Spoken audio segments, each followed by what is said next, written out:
attempt, family. Akuja Sine, Brother Jeff.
These things and more.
Beautiful.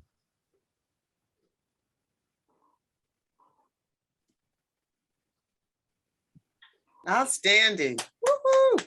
Yes, awesome, awesome, awesome.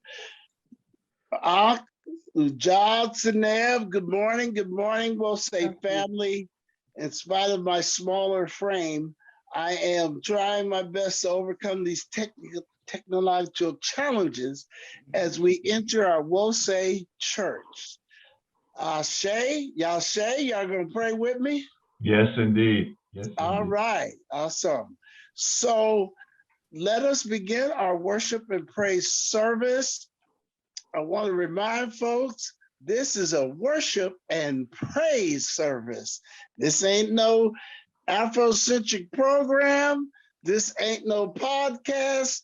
This is a coming together of the Wosei community, the sacred way, driven and led by M.I.T, the practitioners of Nguzo Saba, and the followers and honorers of the 10 virtues. Ashe? Ashe. Ashe. So before I go any further, let me first honor the tradition that we have. I wish to ask an elder to please give me permission to go forward with the service. Yes, sir. Please go on with the truth. Thank you, thank you, my brother. And now we will do the affirmations, led by Sister Fanya and young Sister Jaliyah. In either one. I'm in Rahatep Wosei family. The Wosei community affirmation. We will know God's truth to be free and self-determined. Creator, help us to remember the humanity, glory, and suffering of our ancestors, and to honor the struggles of our elders. Let us strive to bring new vision and life to our people. Let there be peace and harmony among us. Let us be loving, caring, and creative. Let us work, study, and listen, so we may learn, teach, and cultivate self-reliance. Grant us power, O Holy One, as we struggle to resurrect our hearts and our homeland. We will raise our children according to the needs of our nation, with discipline, patience, devotion, and courage. We will strive to be the living models of the new direction of our people. We are an African people. We are children of God. Ashe. Ashe. Ashe. Ashe. Ashe. Ashe. Ashe. And so let us have a song. It's time for a song. Please share it. Ashe, Ashe, oh, good morning, Wosei community. Give thanks and praises for this day of life, health, and strength, for the prayers, for the libations, for the spirit of this community. Ashe. Ashe. Amen-Ra is blessing us right now, right now. Right now. That's the name of this song, and so here we go. Amen-Ra is blessing us right now, right now. Amen-Ra is blessing us right now, right now. Ra woke us up this morning for the sacred African way. Amen-Ra is blessing us right now. Ra woke me up this morning, clothed in my right mind. Didn't wake me up too late. Ra woke me right on time. Woke me up this morning and started me on the sacred way. Amen-Ra is blessing me right now. Ra wakes us up each morning to work, study, and pray, and puts our feet on the holy ground of the sacred African way. Feel Ra's love and power here this very hour. Amen-Ra is blessing us right now. Right now, right now, right now, right now. Amen-Ra is blessing us right now, right now, right now, right now. Amen-Ra is blessing us right now. Ra wakes us up each morning in the spirit of my. Let us see the sacred way, the potential that we've got, with the vision of life, free of despair and strife. Amen-Ra is blessing us right now. So let's rise up for truth and justice, rise up for balance and harmony. Let's rise up for divine right order, rise up for reciprocity. Let's rise up for umoja, kuji chagulia, ujima, ujima. Let's rise up, Nia Kumba, rise up with Imani. Ra woke us up this morning for the sacred African way. Yeah, Amen-Ra is blessing us right now, right now. Ra woke us up this morning to work, study, and pray. Yeah, Amen-Ra is blessing us right now. Oh, yeah, yeah. Amen-Ra is blessing us right now, yeah. Amen-Ra is blessing us right now,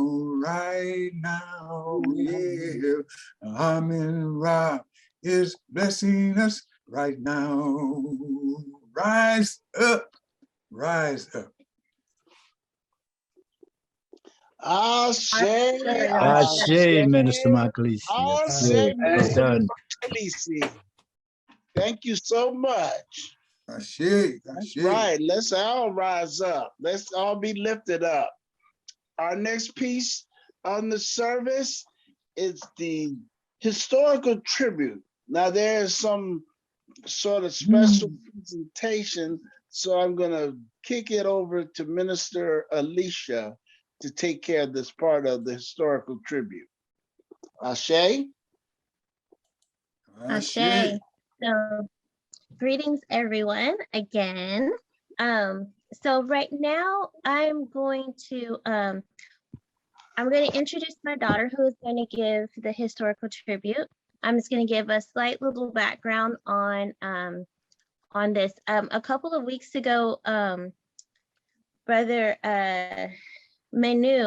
Professor Menu was talking about rites of passage. And so I was thinking,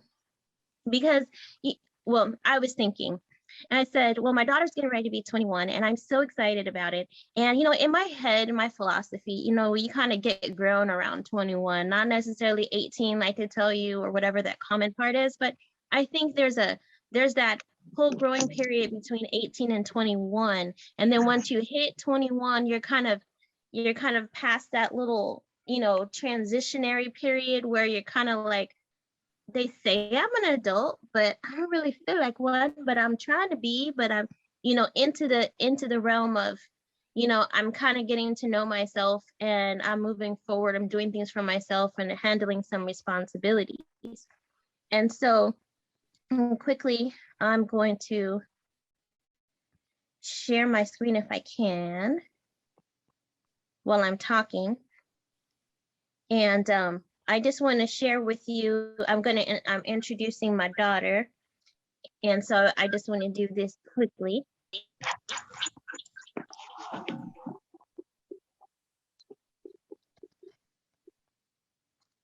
So my daughter's name, this is my daughter's name, Esnani Sekafari Mweza Aiwa Ma'at,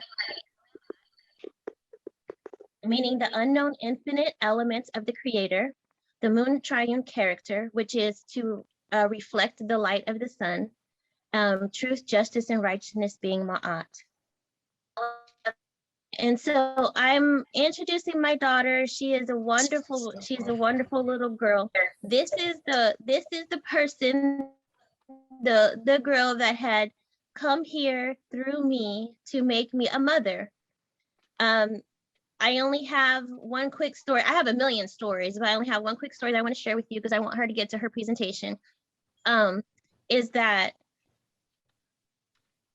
people used to tell me, put her down, because I was the one who would always carry my child everywhere. Like her feet didn't touch the ground even before she was walking. She walked before she was 1.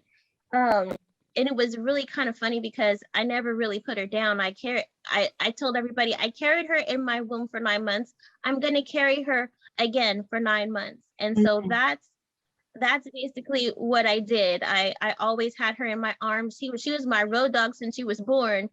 And she still kind of hangs with me sometimes, and I'm so thankful. And so she's grown up to be a very beautiful young lady. She's very intelligent and she has her own mind, and I'm so thankful to be her mother. And she's embarking on her journey at this time, and I am learning how to be a mother of a grown woman. So I'm going to stop sharing my screen as I showed you all the beautiful pictures of my daughter as she was born to the time of now, actually. So Nasette, are you ready? You can take over. Hello. Hello. Hello. Welcome. So, Jumbo.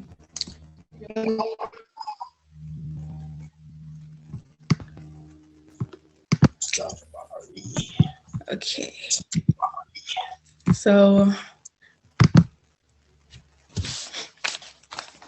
my historical tribute is on Gordon Parks.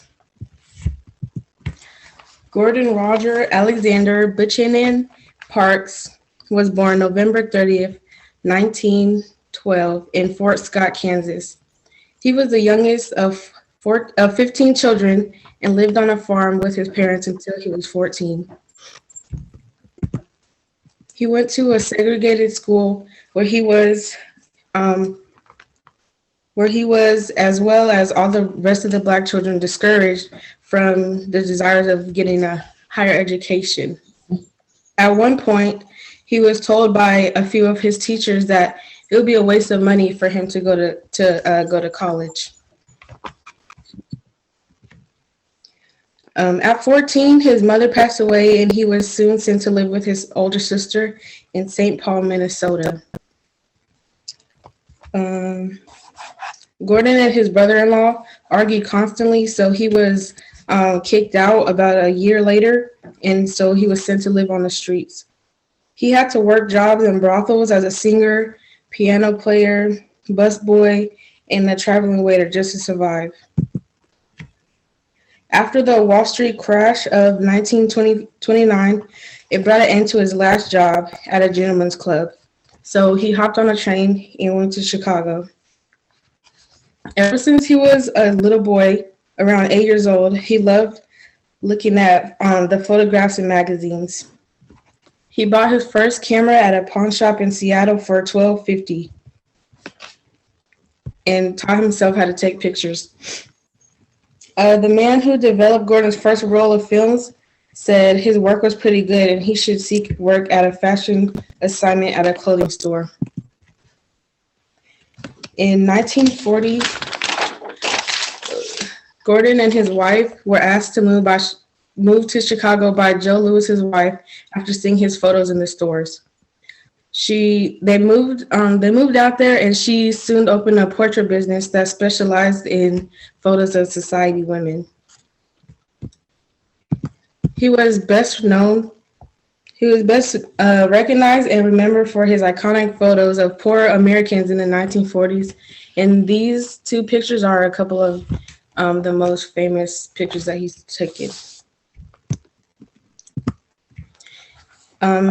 Not only was he a photographer, but he was also the director of the film Shaft in 1971, and he also composed some of the music on that movie. And he's also an author and poet and composer. We missed those last two pictures you were showing. Oh, these two? The last two. Is it showing now? Well, a couple of them. There's one seemed like at the top, Yes. above the comment that's Well, not showing. That's tape. Oh, okay. Oh, Wow. Wow. Thank you. yeah, these are two of his pictures. Beautiful. Beautiful. Yes. Beautiful. Yes, yes. Oh, and this picture is him. That's Gordon Parks.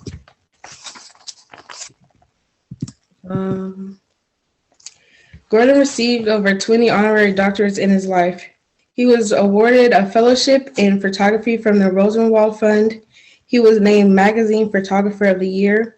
The NAACP awarded him with a Spingarn Medal, and Kansas State University hosted a week-long Gordon Parks Festival in November 1974. He died on March 7, 2006 at 93 in New York City. And he was, and in 2021, they created an award called the Gordon Parks Award for Black Excellence in Filmmaking in his honor. Let's see if these will work.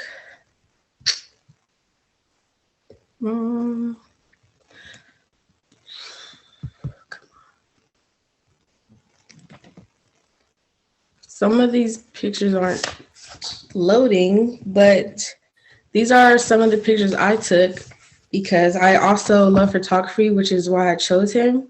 And some of these are recent. The flower ones are recent. And when we were in San Francisco for the Ma'afa, I took this picture of my little sister. Shit. So just like him, I am teaching myself how to be a photographer, and also I also play piano just like him. Which is why yes. Beautiful. Excellent. Keep on, Is keep that on. it? Yeah, that was it. Beautiful. All right. Ashe, Wonderful. ashe. Thank you so much. Ashe. Great, Very great. good, young lady. Ashe, Yes, ashe. yes. On doing So what very you're doing. Now we much. know why Minister Alicia is so proud. Say I it, know say it. she's beaming. Yeah. Although I have to say you stole my thunder. I was planning on doing one on the Gordon Parks. Oh. Man. Right now. Let us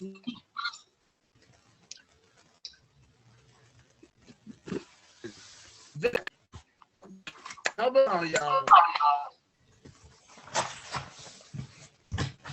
Yeah. Excellent. I always thought Gordon Parks always had this great mustache, you know, all through his life. So that's good that you're following in his footsteps. Can people hear me? Yes. And we pour libation for Gordon Parks. Once again, thank you again, young sister, for the awesome historical tribute. And yes, please be inspired to continue to follow in his footsteps. It seems like you're getting a very good start. And I know you got a personal rooting team with your family and Minister Alicia. Yeah, pop it up, Alicia. That is awesome. Ashe, Ashe, ashe, ashe. And so let us now be filled with the Spirit as we have another song. Please come forward. All right. Good morning, well say. Yeah, Everybody good hear me morning. okay? Oh, Yeah. my Gordon Parks story is I remember when my mother, maybe some of you guys remember this, my mother took me to see a movie and it was called The Learning Tree, which is his autobiography. And I was a young whippersnapper and I didn't grasp it all, but it was powerful nevertheless. And then I read it as an adult and then shared it with students. So it just goes to show the cycle goes around and we pass it on. All right, so thanks again to that great historical tribute. Yes. All right, so, you know, we're still in Women's History Month, so we're going to do a little tribute to the women today, if that's all right with the women. Is that all right with the women today? Ashe. Ashe. Asante Sana. Okay, so I'm going to throw this, put this on the kettle to boil, and I'm going to share a few lyrics at the same time. Unfortunately, they're not on PowerPoint, but you'll see them. All right, family, so here we go.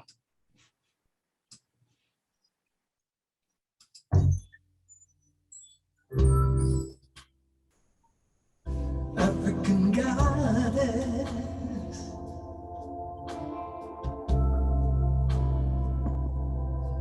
from the land of light and love. Oh, I didn't screen share. Offering you gifts to uplift, restoring harmony, eternity. The balance, time passed on, and so many tried to capture your essence, the indignities of history couldn't capture your spirit. No, you kept on soaring higher.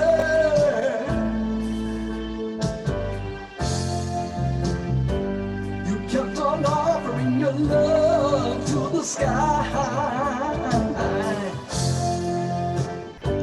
You still had hopes for tomorrow.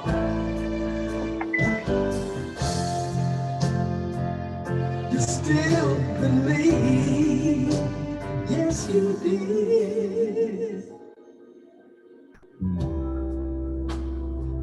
Still embraced your children with your wisdom. Still caressed your man's head on your lap. You still were a refuge for your sister, and somehow found time to nurture yourself. Time passed on, and so many tried to capture your essence, the indignities of history couldn't capture your spirit. No, you kept on soaring higher.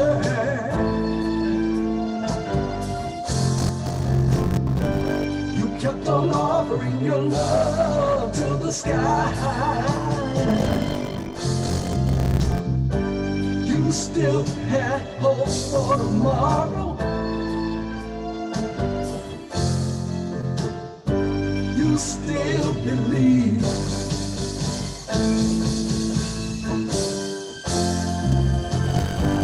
You kept on soaring higher, soaring higher.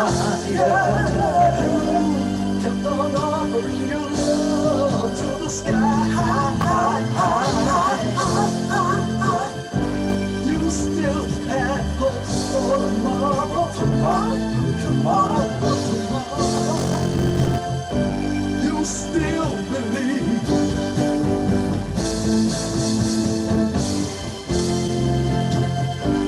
You kept on soaring higher, soaring higher.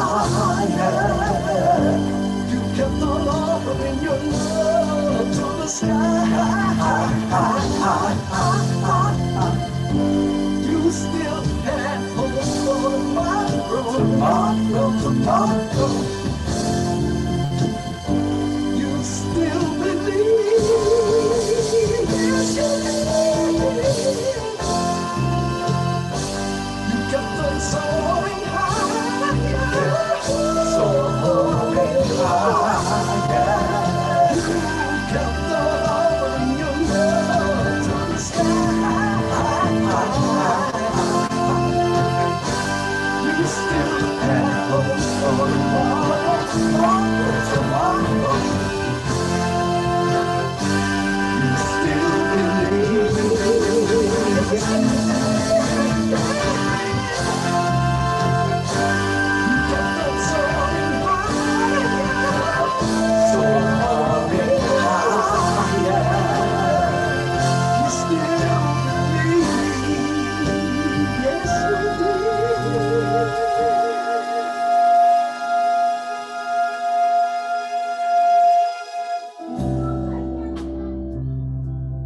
African goddess,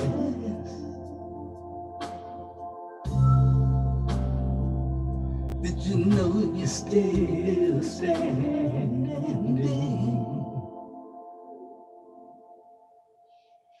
right here?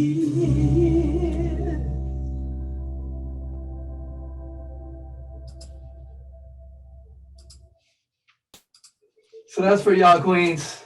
Yes. Well done, David. Well done. Still standing right here. Beautiful, beautiful, beautiful. I say. Awesome, Brother David. Awesome, Brother David. And so we go from that uplifting song to the Litany of Sacrifice. That will be led by Sister Bobby and Baba Ed. Please come forward.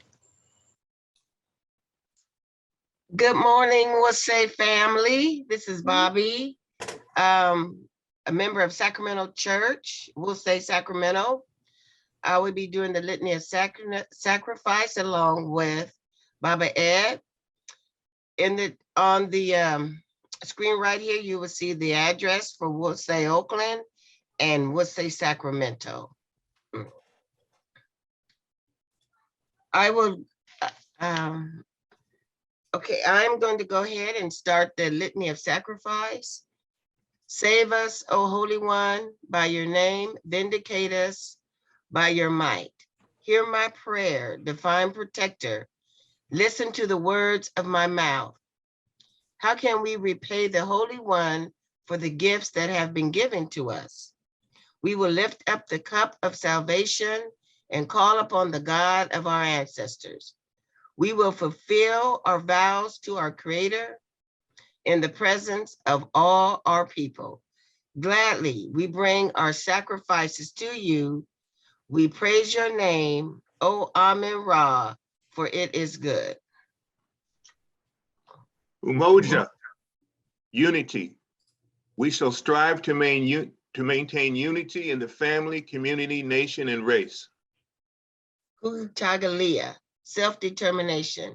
We shall define, name, create, and speak for ourselves. Ujima, collective work and responsibility. We shall build and maintain our communities together. Our brothers and sisters' problems shall be ours to solve together. Ujima, cooperative economics. Together, we shall build and maintain our own businesses and together profit from them. Nia, purpose. We shall make our collective vocation the building and developing of our community and the restoration of our people to our traditional greatness. Kumba, creativity. We shall do as much as we can in any way we can to leave our community more beautiful and beneficial than when we inherited it. Imani, faith. We will believe with all our hearts in our God and our people, and in the righteousness and victory of our struggle. Okay. See, well, I'm going to, can you please bow our head in prayer? Thank you. Almighty, gracious, loving, overstanding Creator God, universe. We pray and give thanks for our blessings today. As we come to give you our offerings, we are thankful for supplying all our needs. It is good to know that we can talk to you whenever and wherever we are. See, we know the prayer and meditation changes things. Hear our prayer and hold up the people in Haiti still recovering from the earthquake in 2021, and the people in the throes of the Russian invasion of Ukraine. Surround them and all of us with mercy and strength as a people. Let's give gifts of support and healing. Amen. Amen, Ra. Okay.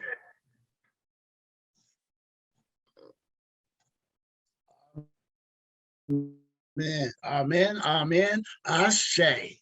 Thank you, Sister Bobby and Baba Ed. And so now we come to a proportion of the service. And before this brother comes forward to speak, many of you may recognize that M.I.T. Malik has been a service coordinator a month ago, and he does an awesome job of what I call setting up the hype. When he introduces people, you are really excited about the oncoming part of the program.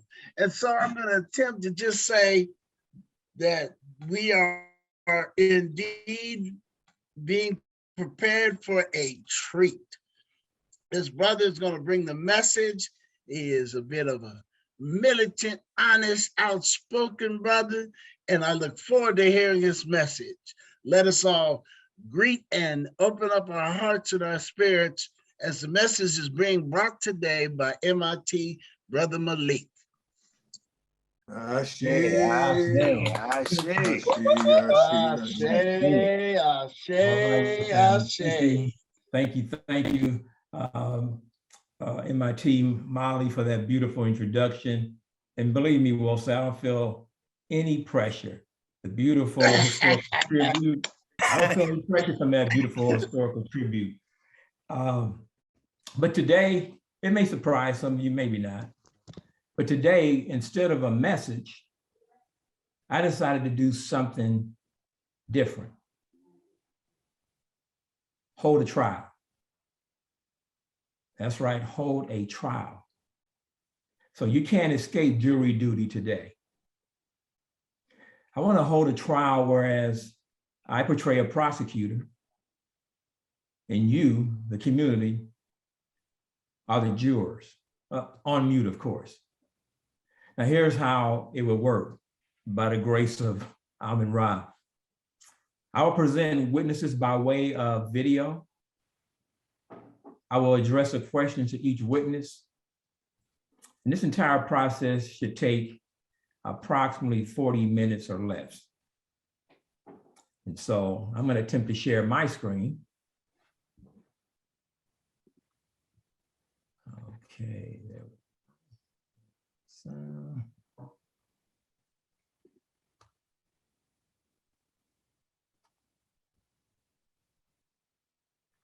I don't see my slide for some reason. Oh. Wow. Can everyone see that? Yeah. Yes.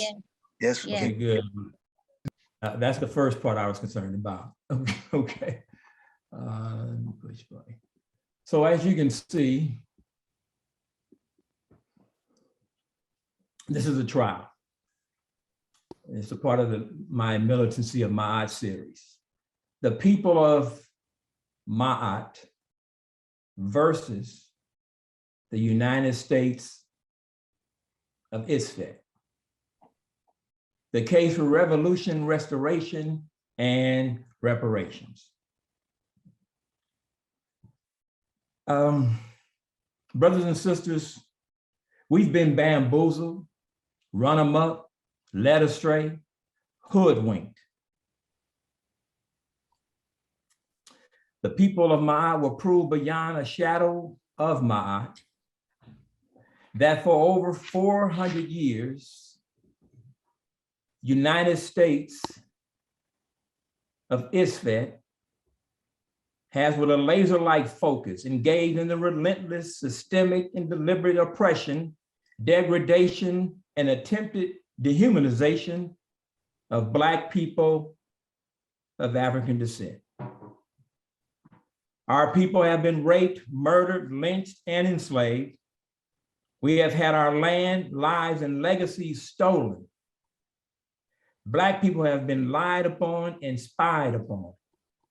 We have been the victims of biological, chemical, and psychological warfare carried out by the United States of ISFET. We have been disproportionately incarcerated, set upon, targeted, and murdered by modern-day overseers. We have limited access to economic empowerment, restrictive access to political power, and subjected to subpar healthcare services, to name a few.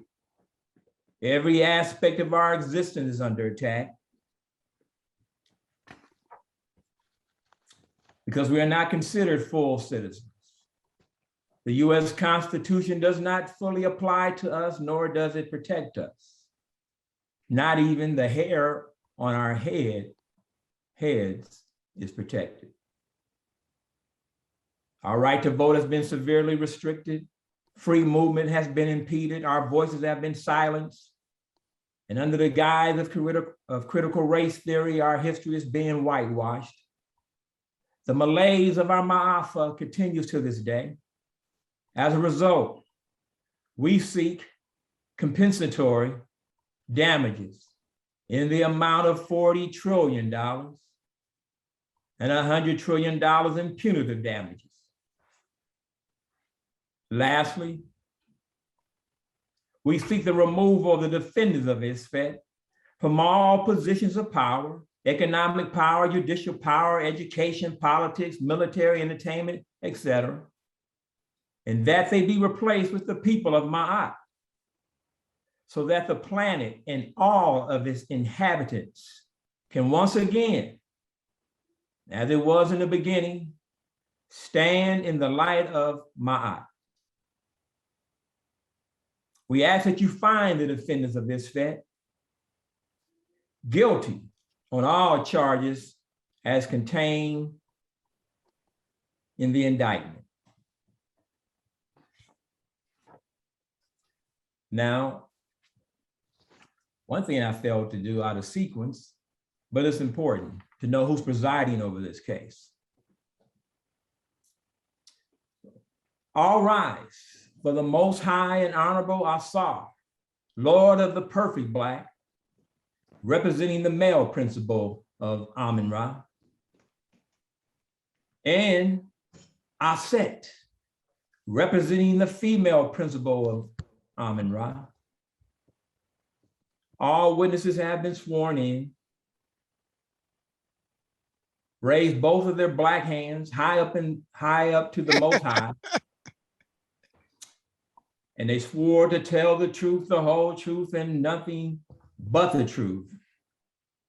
So help me, Amun-Ra. You may be seated. I'm going to begin with the charges.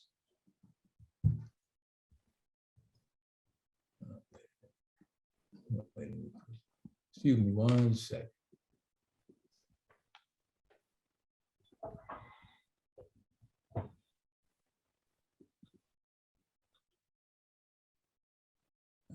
I tell you, my God, please don't let this happen. Bear with me, family. Take your time, brother. Take your time. We are with you. We are with you every step of the way. Okay, oh, God, I mean, technology sometimes. Oh, wait. I want to go back. I'm not ready for that yet. Let's go to, can you see the charges on your screen? Yes. Okay, good. Charges. First-degree attempted menticide of the Black mind. Falsification of history. First-degree political assault and battery. Fraud. Impersonating a civilized society. Economic deprivation and degradation. Reparations. 400 years past due. And the disease of white fear, white fragility, white rage, also known as so-called white supremacy. The people of M.I.T call to the stand our first witness.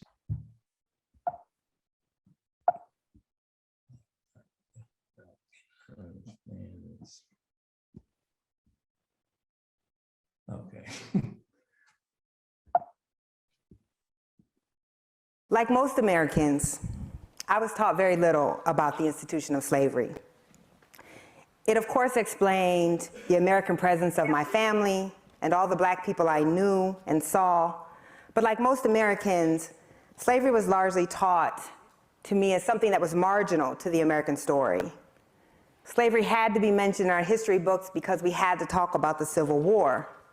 But outside of that, it was just a brief discussion that relegated slavery largely to the backward South and assured us as a nation that slavery had little to do with how our country developed. I studied Black Studies in college, and I've been thinking about the anniversary of 1619 pretty obsessively for the last few years. I knew that this was going to be an anniversary that was going to pass in most households without any notice, that most Americans would actually have no idea that there was even an anniversary that we should be acknowledging at all. But they should know this. And I believed that powerfully, because this anniversary is the reason we even exist as a country. We would not be a country, we would not be the United States were it not for slavery.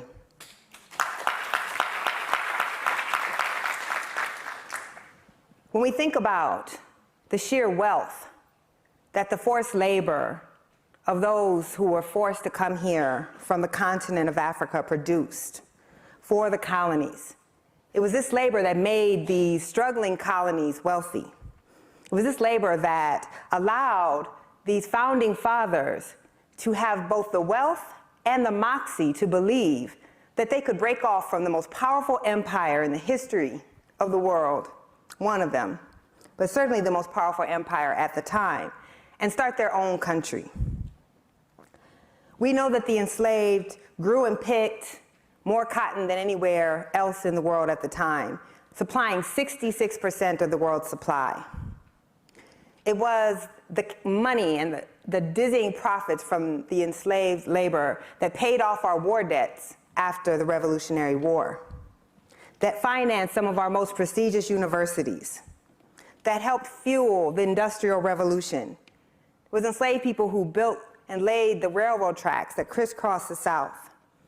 At one time, the second richest man in the country was a Rhode Island slave trader who never had to own a single human being, but made millions of dollars transporting them across the Middle Passage. Here in New York, Wall Street was named Wall Street because that was the wall upon which enslaved people were bought and sold. And the very reason we are the financial capital of the world is because it is there that systems of banking and insurance and learning to collateralize rise up around the insuring and the collateralizing and the mortgaging of Black human beings. But much more important than the material wealth that enslaved people created for this country, what we're here to argue tonight is that we did something much less understood, but much more important. And that is that Black people have played one of the most vital roles as the perfecters of this democracy. Because you see, when the country's founding documents were written by enslavers, they were false. When a man by the name of Thomas Jefferson wrote, "We hold these truths to be self-evident, that all men are created equal, that they are endowed by their Creator with certain unalienable rights, that among these are life, liberty, and the pursuit of happiness." These are some of the most famous words in the English language. But as he wrote these words, he owned 130 human beings who would enjoy none of those rights.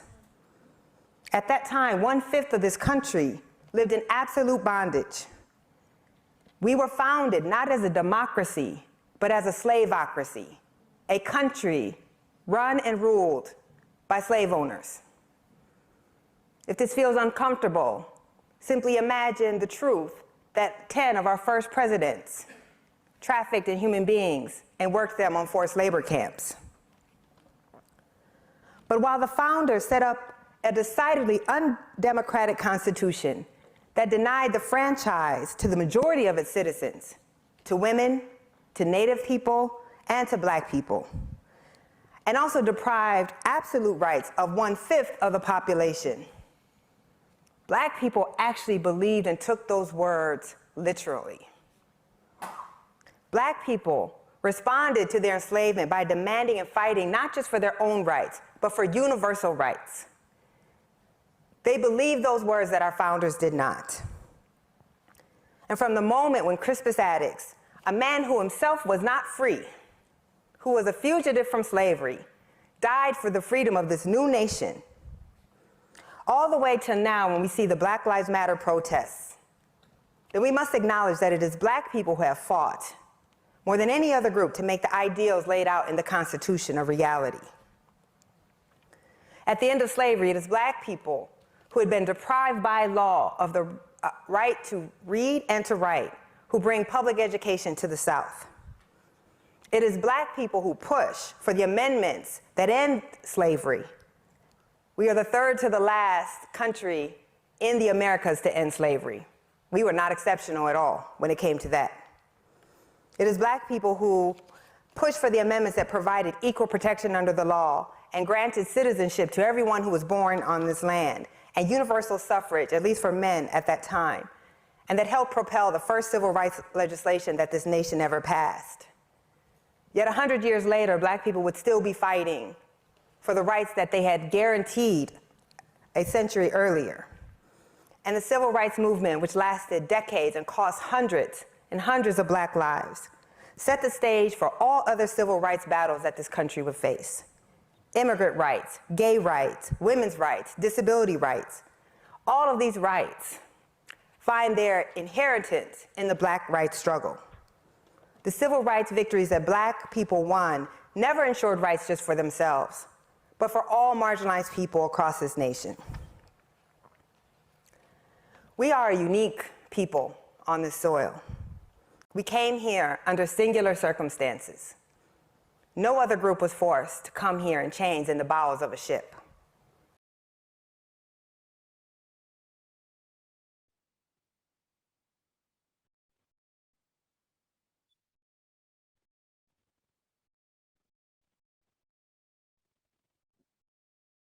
Thank you, Nicole Hannah-Jones, for your testimony. And family, I apologize because I forgot to lead in with my questions to Nicole Jones. The next slide will be a documentary.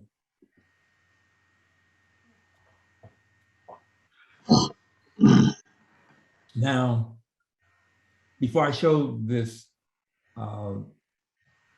next slide, I just want to offer a warning. We may ask ourselves, how does racism impact and traumatize our children? And I think this video will show a glimpse of how racism impacts our children.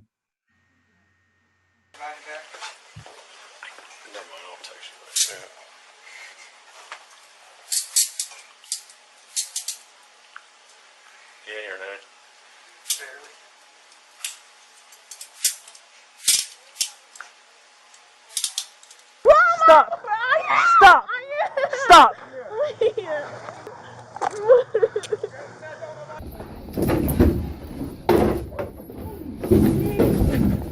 Hands behind your back.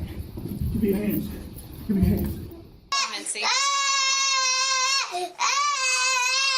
Ain't nobody listening.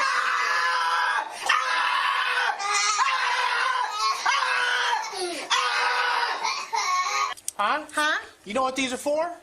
These are for people that don't want to listen and don't know how to act. You can most definitely. Matter of fact, we applaud the fact that you would please beat your kids. You know why I don't like bad children. Bad, disrespectful children. I think they need to be beaten. I'm sorry.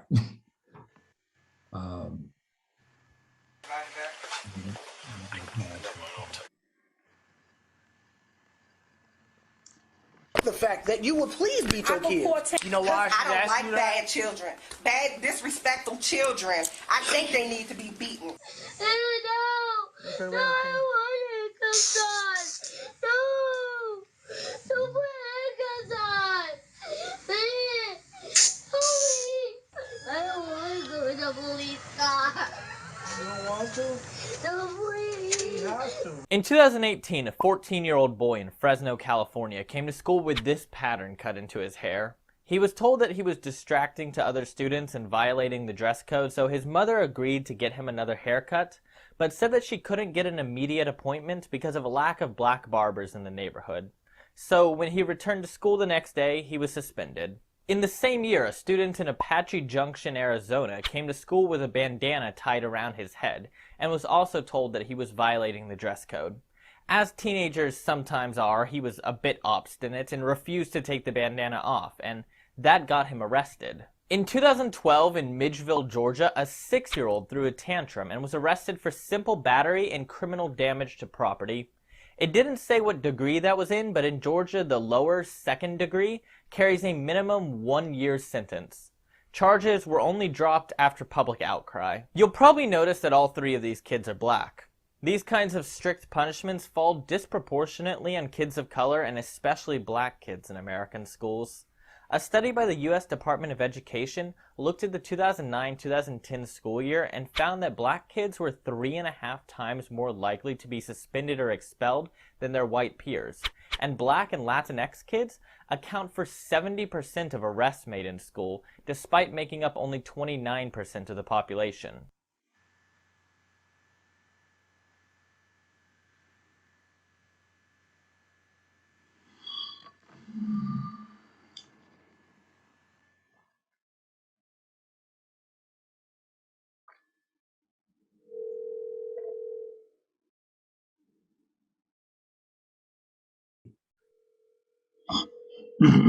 Well, we'll call as our next witness, Dr. Francis Cress Welsing.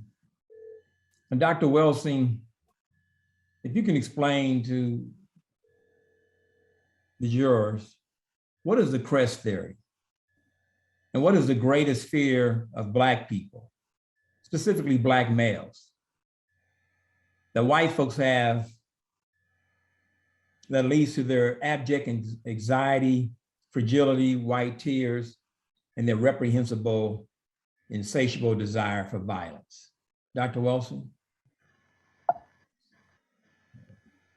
Well, I think I was the first person to talk about white genetic annihilation in those terms, and that racism is ultimately a total system for white genetic survival and to prevent white genetic annihilation on a planet that has the genetics and the demographics that exist on third planet from the sun, which is planet Earth.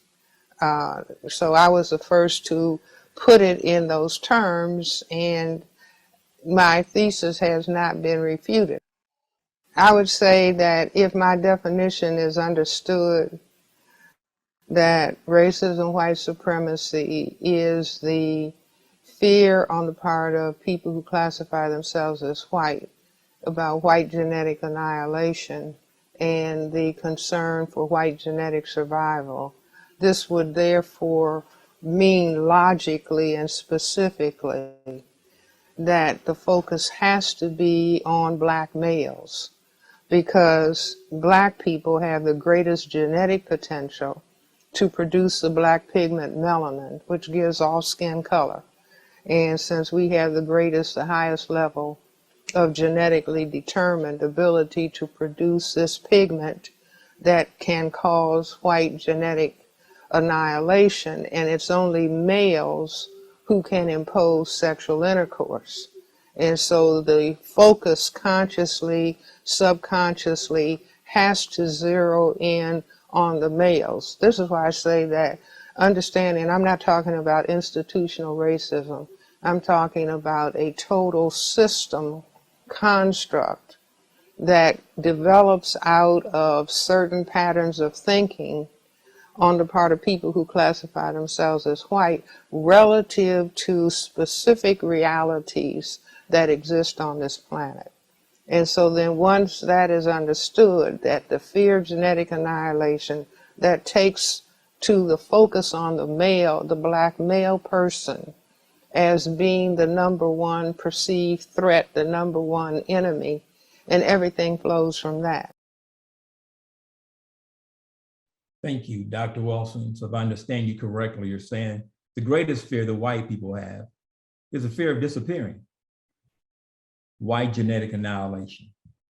Now, the people of M.I.T like to call to the witness stand Dr. Claude Anderson. But Dr. Anderson, could you explain to the jurors in detail the various levels in your reparations model?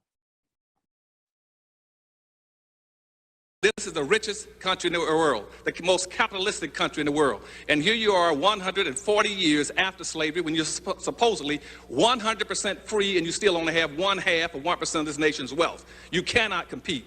The typical average white person in America has 3,500 times more money than you have. And that's not true only of blacks in America, it's true of the world internationally. What's happening right now is blacks is a marginalized, subordinated class of people all over the earth. You have 1/2 of 1% of the wealth in this nation. The same thing is true all over the world. In the world, there's approximately $392 trillion worth of wealth on the earth. And black folk around in the world have less than 1% ownership of it. That includes all the African countries, that includes Brazil, Caribbean, and America. You don't own enough control of anything. Whites control almost 100% of all the wealth, power, resources, privileges, and controls of all levels of government. You're playing a game you can't win. You got to get reparations. Now, how are you going to get it? Let me give you run through 3 or 4 things very quickly because I don't want to take up the time here. First thing you must do, I've heard it mentioned already, we got to commit a national campaign all over this country to start publicizing the issue of reparations for black folk. Not as something nice, but as a necessity, period. That means every living soul, every organization, every core, every institution in this country must begin to start promoting reparations for black folk all over this country. That's level 1, is a massive, massive promotion of reparations for black folk. Second level, level 2, what we must do at second level 2 now is to start having facts-finding hearings. You must have facts-finding hearings all over this country. And you're going to have facts-finding hearings on at least 2 different levels. One is you're going to go after facts finding about what roles governments have played in the reparations, in the slavery trade against black folk, and enslaving of black folk, the marginalization of black folk. And that should break down into 2 levels. One is to investigate all levels of domestic governments, that's city, county, federal, and state governments. And the second group would go after the international. So you should have 2 groups of black folk in this country exploring and fact-finding on what roles government have played, one domestically and one internationally. On the left-hand side, you should be doing the same thing for the domestic side. You should be going after the private sector. You should be going after all the private corporations in the United States, what roles they played and how they benefited directly from slavery. And also, on the same side, you must go after all the international corporations and the roles they played and how they benefited. Now, the Harvest Institute right now, my think tank, we've already picked up one. We put out a press release on that. We're going after domestic role that major corporations played in the United States. We've already identified approximately 240 companies that are still in existence that profiteer directly and enrich themselves off of black folk. We're going after that. And what we have to do in our fact finding is be able to factuate, document the direct line between how blacks have been crippled all the way up to economically, politically, socially, and educationally, and tied into these major corporations or tied into levels of government. That's your level 2. Level 3, you must then start having a national convention in this country. And right now, I think Dorothy Tillman in Chicago is already, we talked about this, she's going to try to call one in Chicago this coming year. We must have everybody who's playing a role, like Congressman Conyers and everybody from the Congress, and Cobra, everybody should be at a national convention where we all come in there to not only energize each other, but to share information, see where we are. They're trying to set that up for this coming February, someplace in the United States, possibly Chicago. That's your 3rd level. The 4th level you should start doing is trying to get into, out of this conference should come strategies and plans and a specific role model. You got to have a model that every black can tie into, a model for reparations. Now, my model's a little different from everyone else's, and that's because I'm outside the box. I'm trying to pull everybody else outside if I can get them. Now, most people are going to try to follow the Jewish reparations model or the Japanese model. I'm following the Indian model. The Indians are the most appropriate model if you want to track down, do anything to get reparations of black folk. Why? Because you see, only American Indians and black folk were spelled out in the Constitution. The Indians on reservations and black folk. There's a direct lineage between those two groups. And if you really want to track and get reparations, the easiest and quickest way is to go find out what happened to American Indians, what benefits they got, and track it. In my new book called Power Numbers, it takes you through every one of those steps. You can follow it. If you pick that up, you can come right to reparations very quickly, because it'll be very difficult for the government to deny black folk for the same thing they're giving the Indians. So when you hear people talking about how bad off Indians are, first thing you say, fine, if Indians that bad off, put us as black folk in the same status with the Indians. We'll take that. Because see, right, what Indians got, see, first of all, nobody declared Indians to be a nation. Indians declared themselves to be a nation. They declared themselves to be a nation all the way up until about 1832 when Supreme Court Justice Marshall said, okay, I'll recognize you as a nation. We never declared ourselves to be a nation. We've always tried to do just the opposite of what the Indians did. Once they became a nation, they drew up a constitution for themselves. We never had a constitution. And what the Indians did with that constitution is then to go to the United States government and say, we do not want to integrate. We did just the opposite. We integrated. And I can track everything right down, or we can follow the Indian model if you want to. And you can see, and all that's already built into the law, and there's a direct lineage between American Indians and black folk that you can follow very easily and get to reparations. But we need to have a model. And in my new book, I get that model to be on the stand in about another month. You get the Powernomics model that take you through all those steps of what they did throughout history, from the Blair Amendments and everything else. You can track them very easily, and it'd be very difficult for the United States government to deny you reparations when you only two people that have a constitutional relationship with this government is black folk and Indians. Just like Indians use what they call natural rights and lay their claim against the land, we should use natural law and lay a claim against our labor, misappropriated labor. The next level what you must do is move to a legal step. You need to form at the fourth level, get you a legal body right now, whether it's going to be pro bono or paid. And out of our convention, we should be able to raise some funds to set up a mass legal body that'll be ready to start serving suits based on those facts that you're going to find at the second level. And when you start to find those, then we should have people going after suits. One side suing the different levels of government, other side suing the private sector to get reparation funds for black folk. Then at the last level, you need to set up, at the sixth level, you need to set up some kind of a pool, or resource, or retrieval agency that every time we get some benefits, we're going to a special fund that will be held for pooling and aggregating. Now, then out of that special agency, we break away into two groups, what I would recommend. One, you would have an economic development bank on the East Coast and economic development bank on the West Coast. And what those banks would do is take most of the money you get and not give it to black folk as individuals. You put it into a massive bank where black folk can go draw that money to start low interest, get low interest loans or free monies to build businesses and industries throughout the United States. You also, if you track the Indians, you should try to get yourself some tax-free, tax-exempt land. Just like Indians can go grab any piece of land and federalize and put up a casino, you tell me you ought to do the same thing as a black person, get tax-exempt statuses. We can go on and on. But there's a lot of things we can track. Go after the Indians. But the thing that's most important, I'm going to quit, is that you got to understand that reparations are an absolute necessity. We're going to get buried alive. We do not have enough to be able to compete in this society. And the further we get away from the civil rights movement, the worse things are going to get. And when people start talking about slavery, don't just talk about slavery. Talk about Jim Crow slavery and benign neglect. You got to understand what slavery was. Slavery is the illegitimate child of racism. Racism still exists. That's slavery. Because what racism does, racism keeps and maintains what was created by slavery.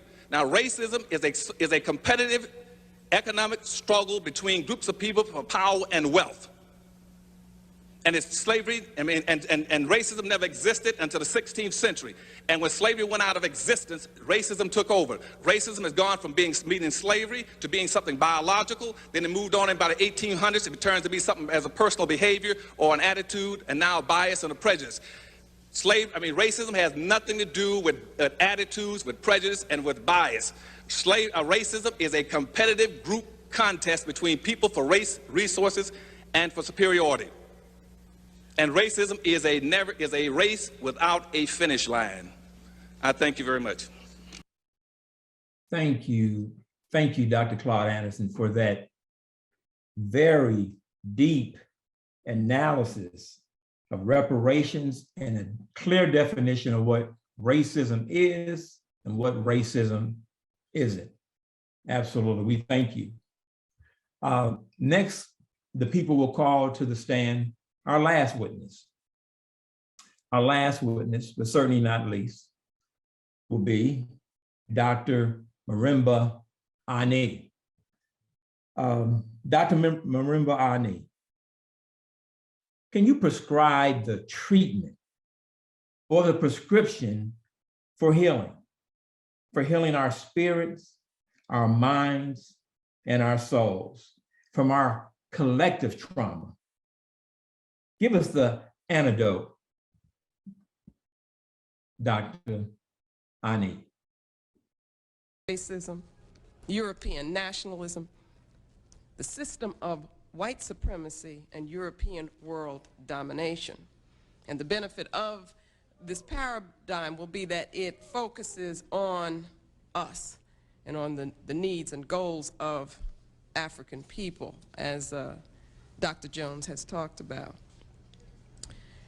It can also help us to locate our center and to begin to understand how far away from that we are and what we need to do in order to get back to it. So then, if I can, to begin to talk in spiritual and cultural terms, what I have envisioned then is a cycle of natural development for African people, for African civilization. And we could begin with the concept of Ma'at, which is a Kemetic or ancient Egyptian term, concept meaning truth, justice, righteousness, balance, harmony, and reciprocity. Ma'at in this paradigm represents for us spiritual wholeness. It is the context for African health, the origin, the source, the womb, the order which gives birth then to the African Asili. Asili being a concept which I have introduced in the book, Urugu. And in that conceptual model, Asili refers to the cultural seed which functions sort of like cultural DNA, we could call it. This is the origin of the life process for African people from an African frame of reference. Ma'at is the foundation. It is the spiritual principle of our becoming, the birth of African civilization. So we have Ma'at, the African Asili, African civilization. These are life-giving for us. They are natural for us, the natural context. The paradigm then would continue, and if you can visualize a circle, which indeed becomes a spiral, it becomes the basis of positive growth and development. The civilization then grows, but only through periodic renewal as we engage history, that is the realities of human interaction. What happens is then that we see the potential for contradiction, conflict, even corruption, egotism, and so forth. These are realities, and what they necessitate is for periodic cleansing. And we see that periodic cleansing take place in nature if we observe. And so this periodic cleansing becomes a time for reevaluation, reconsideration, even redefinition. And I would say that that's where we're at right now, that this is a period of renewal. And this is how the civilization is kept healthy in its natural context. It is a way in which we have of reaffirming the vision. According to this paradigm which I'm proposing then, this process of renewal is Sankofa, which is an Akan term. Sankofa is returning to drink from the well, if I can use that metaphor. It is not repetition, it is not imitation, but replenishment, renewal. Allows us to gain clarity, direction, focus, and definition, and reminds us as a people of our mission. So according to the paradigm, if Sankofa, this healing, cleansing ritual is not performed periodically, the civilization will become distorted, it will lose energy. We are unable to put our spiritual power to proper use. so that you would get the picture of Ma'at, the beginning, moving around the circle, you come to Sankofa, periodic renewal, back to Ma'at, which allows us to know again who we are and what we need to be doing. And then the movement requires that we have Sankofa again, coming back to Ma'at and so forth. This I would see as a natural cycle. But in our cultural history, it is important that we put all of this into historical context. There was a great disaster which occurred, which interrupted this cycle, preventing periodic renewal. And this I have called the Ma'afa, a term introduced in the book, Let the Circle Be Unbroken. The Ma'afa refers to the disastrous destruction of this natural process. It is disruption. It is disconnection from the spiritual source. It is African people being torn out of the context of Ma'at and now being unable to heal or replenish ourselves because we no longer can perform the process of Sankofa, which would be a returning to the way. So that in this condition, contradictions cannot be resolved.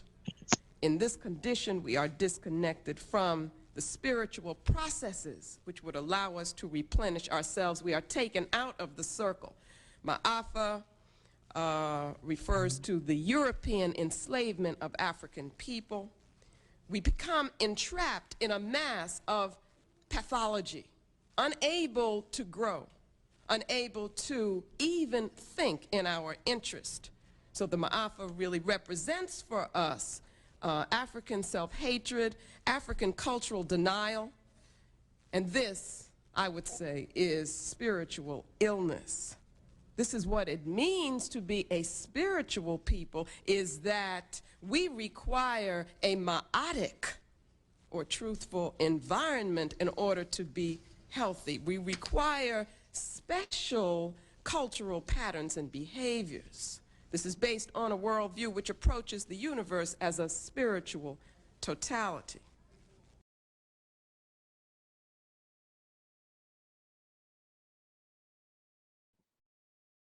Thank you, Dr. Marimba Ani, for such an inspirational and motivational, best I can describe it as prescription for healing our soul and our uplifting our spirits. Thank you, Dr. Marimba Ani. And as I close, I want to read this quote from James Baldwin,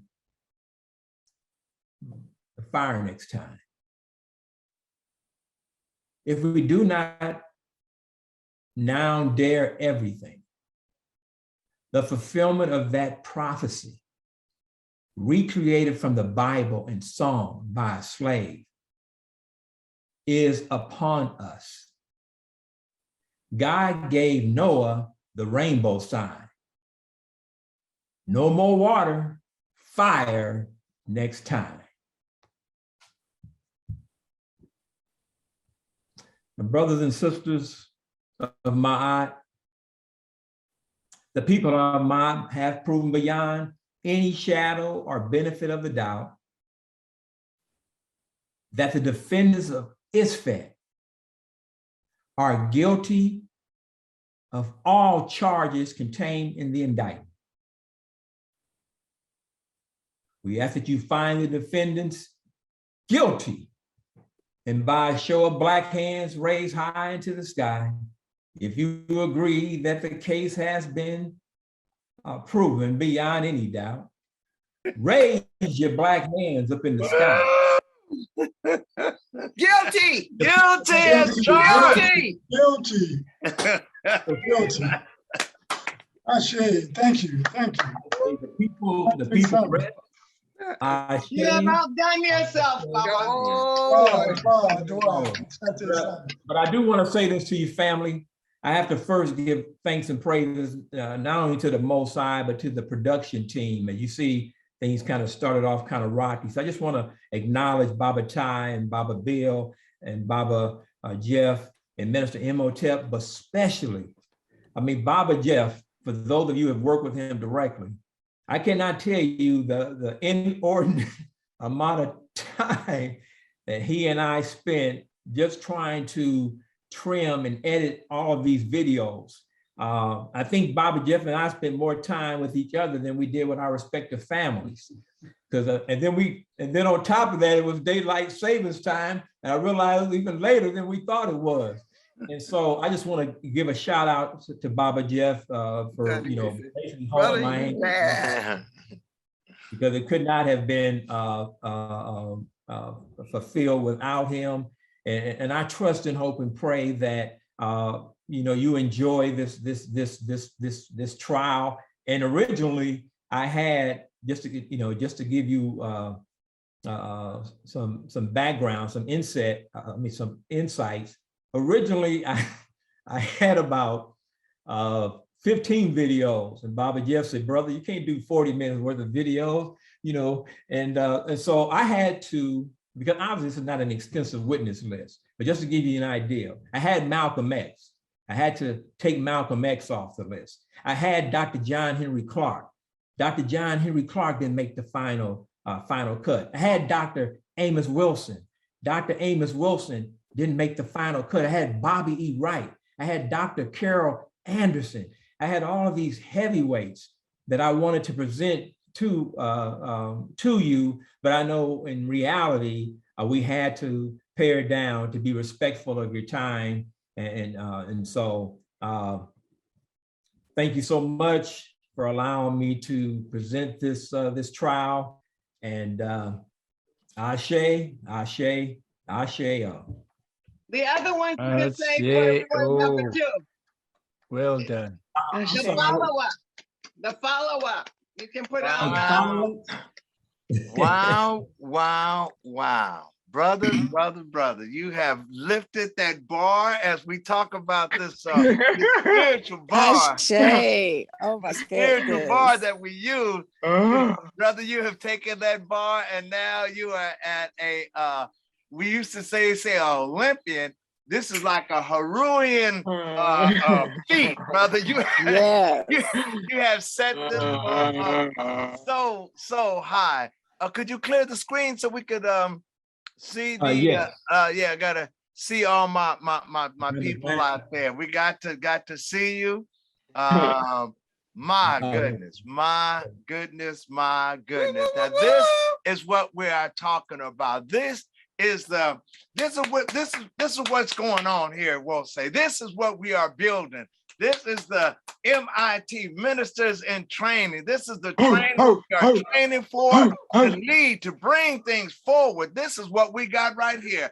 I don't know about you. We coming up with some new styles. This is not the old style. We got some of that old time, as they used to say, that old time religion, but we got some new technology behind it. I say we're able to present it in a way that is that it's just new. It opened me up. I hadn't even thought of nothing like this, but brother Malik, all I can say. Now this is the time, if you've enjoyed it as much as I did, if you're feeling it like I'm feeling it, if this is something that piques your interest, we're going to have a trial against ISFET that we present like this.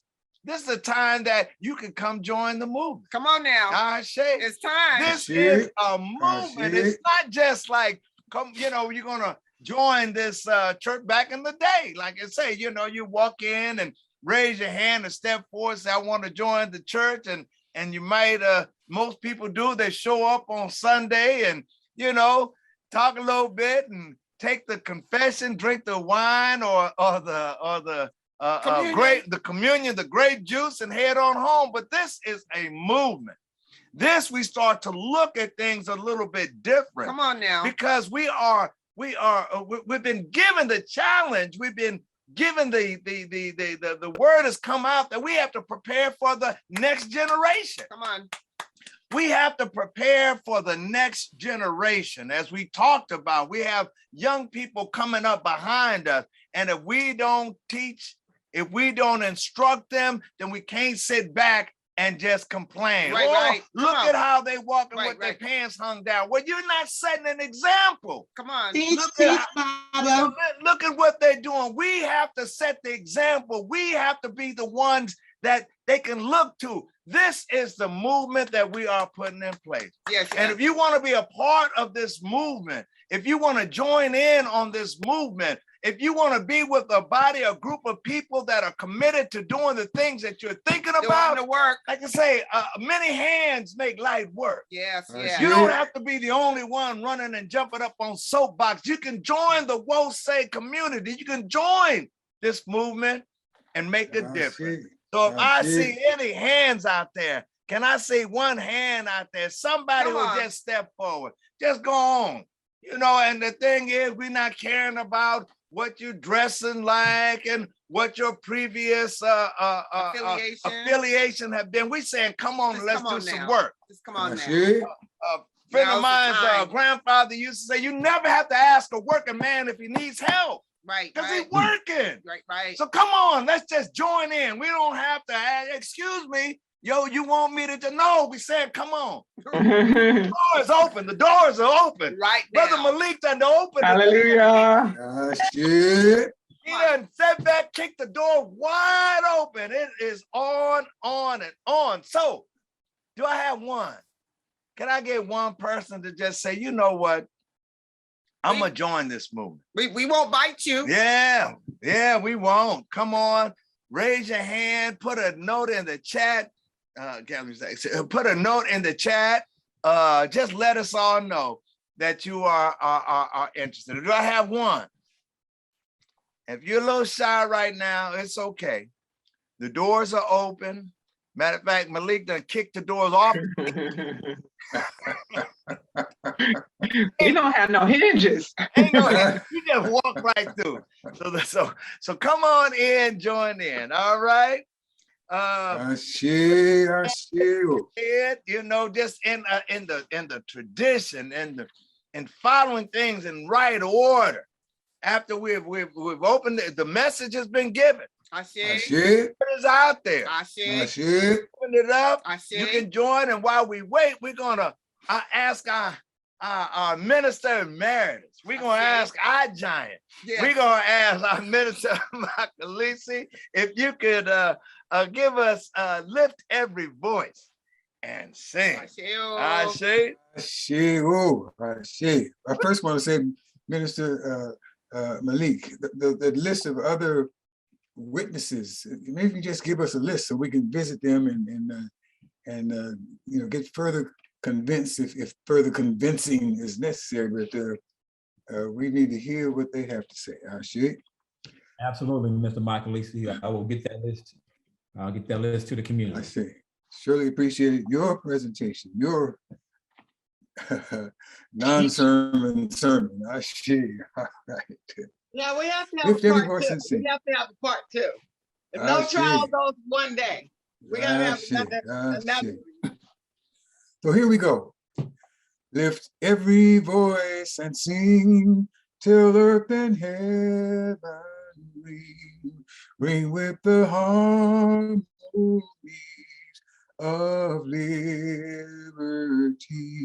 Let our rejoicing rise high as the glistening skies. Let it resound loud as the roaring sea. Sing a song full of the faith that the dark past has taught us. Sing a song full of the hope that the present has brought us. Facing the rising sun of our new day begun. Let us march on till victory is won. March on with Amen Ra. March on in the spirit of March. March on with Septepi power every day. every hour. And let's do all we can for truth and justice throughout the land. The sacred African way on Puja Sanebashe. March on with Amin Ra. March on with Amin Ra. Beautiful. Ashe. Ashe. Ashe, brother. Bring this Thank you, service to a close for right now. We bring the service to a close. I want us to spiritually, to on another level, that we are joining hands, we're joining hearts, we're joining spirits, one and all, knowing that we are following in the footsteps of our ancestors, knowing that we are one people, with one aim, one aim, one destiny, Yes. one God. One God. One God. Hands and lift it up, and we call on the name that our ancestors have called for so many years. Let us all say, Amin Ra.